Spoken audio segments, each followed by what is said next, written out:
Phil Milani alongside Eric Dalala here. Really happy to be joined by one of our favorite people in the Denver media, really one of our favorite people in general. It's 9 News' Mike Klis. Mike, thanks for joining us this morning.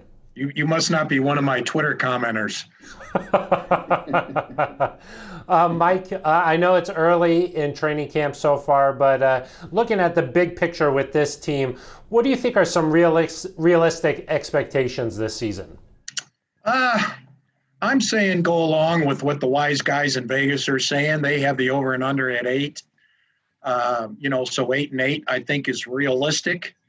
I think 9-7 would be a really good season for this team. 9-7 in that 7th playoff spot that they opened up for everyone. That would be nice for the Broncos, considering how young they are on offense. With a young quarterback, still don't know a whole lot about Drew Lock. 5 starts, he's looked good in training camp so far, but still you want to see more before you make any determination on, whether he's a top 10 quarterback, top 15, top 20. So that's the big question mark.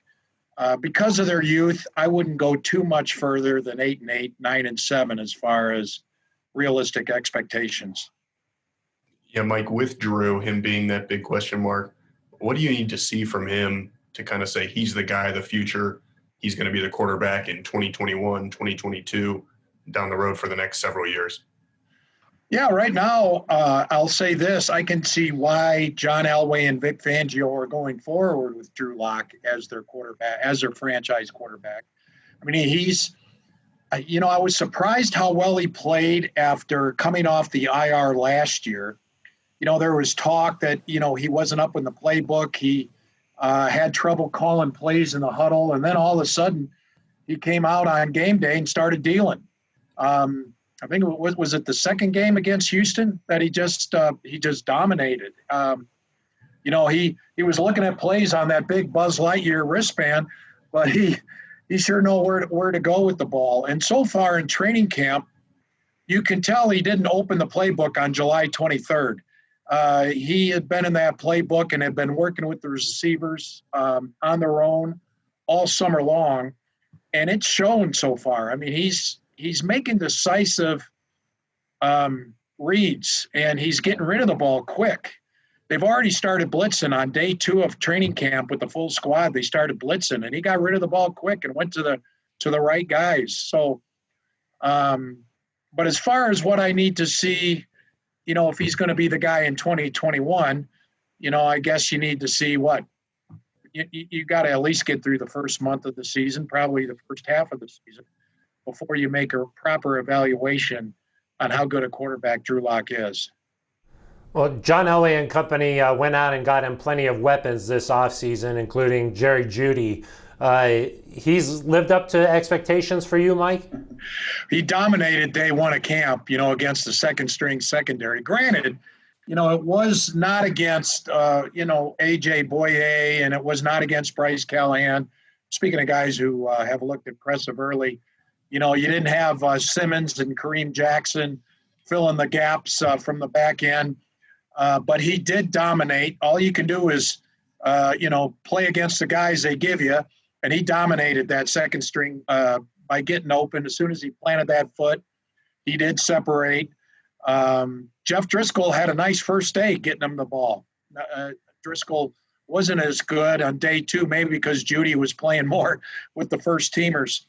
But, so far you can see why Jeudy was the Broncos' first pick. He's just you don't see rookie receivers run routes like he does, get off the line of scrimmage and beat cornerbacks like he does. I mean, he's well advanced that way.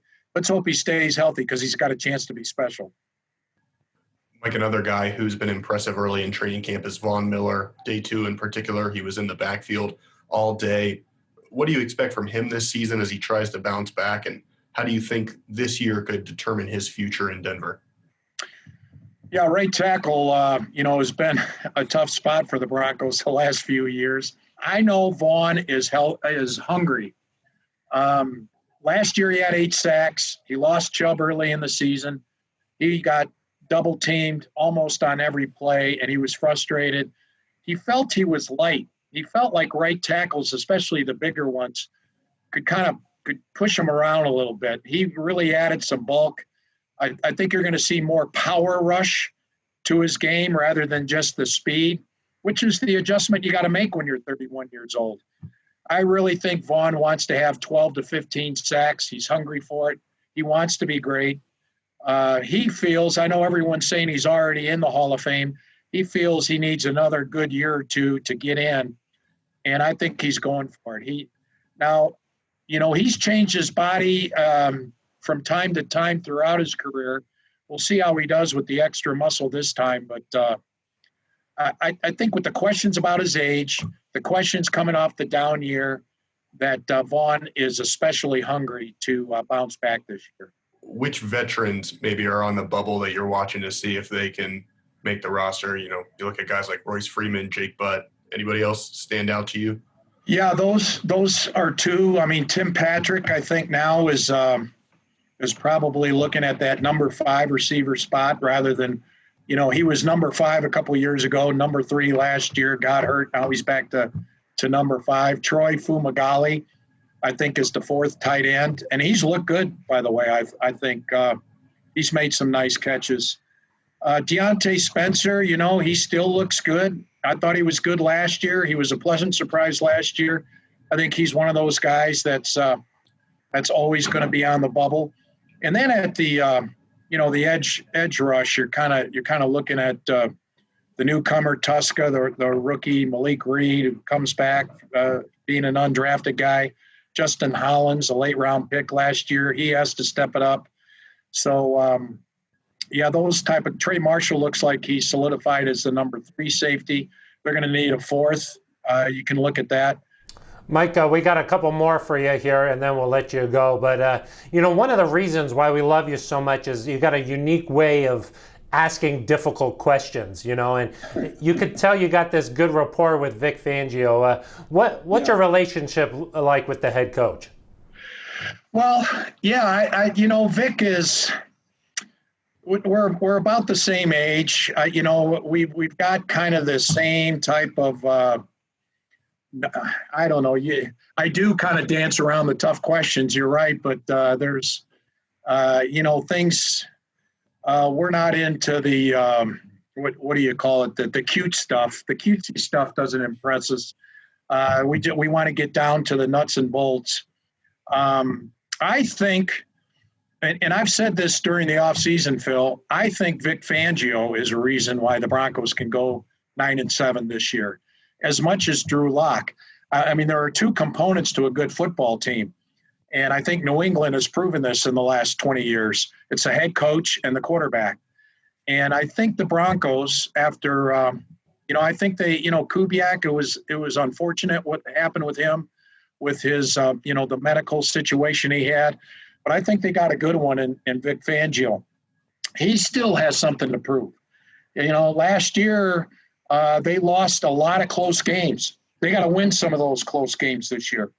And, he's not a rah-rah type coach, so he's not necessarily a motivator. But I like the fact that, he throws compliments around to his players like manhole covers. The players, I think, feel like they never quite do enough to please the coach. And to me, I think they react better. I'm old enough to where I think players respond to criticism better than they do praise. And too often in today's world, these players have been praised and are used to praise. I like it when he kind of lets them know that they haven't done enough. And so I think, he's got a chance to be a good coach. And, other than that, he likes to tease me. So that's okay. I guess that means he likes me when he feels comfortable enough to tease me.